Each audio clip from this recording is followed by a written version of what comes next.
نحمده ونصلي على رسوله الكريم.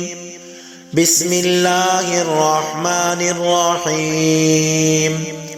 عن جابر رضي الله عنه قال: قال رجل من القوم: يا رسول الله، أرأيت إذا أدى رجل زكاة ماله؟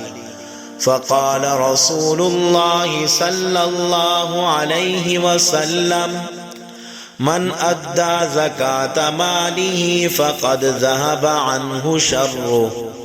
صدق اللہ العظیم۔ حضرت جابر رضی اللہ عنہ سے روایت ہے، ایک شخص نے عرض کیا: اے اللہ کے رسول، جو شخص اپنے مال کی زکوٰۃ ادا کرتا ہو اسے کیا فائدہ حاصل ہوتا ہے؟ رسول اللہ صلی اللہ علیہ وسلم نے ارشاد فرمایا: جس نے اپنے مال کی زکوٰۃ ادا کر دی تو شر اس شخص سے دور ہو جاتا ہے۔ تو میرے بھائیوں، ہمیں اپنے مال کو پاک کرنے کے لیے زکوٰۃ ادا کرنی چاہیے۔ زکوٰۃ ایک فرض عبادت ہے اور اللہ تعالیٰ کا حکم ہے۔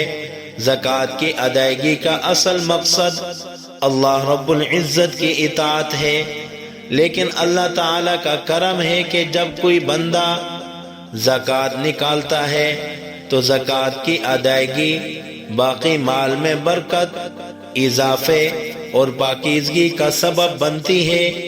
اس لیے زکوٰۃ کو ذوق و شوق سے ادا کرنا چاہیے۔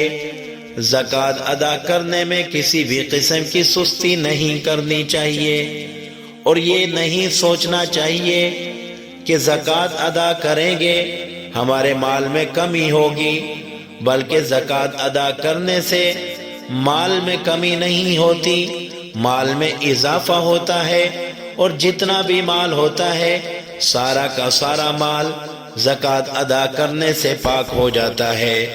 دعا ہے کہ اللہ رب العزت ہمیں زکوٰۃ ادا کرنے کی توفیق عطا فرمائے، آمین۔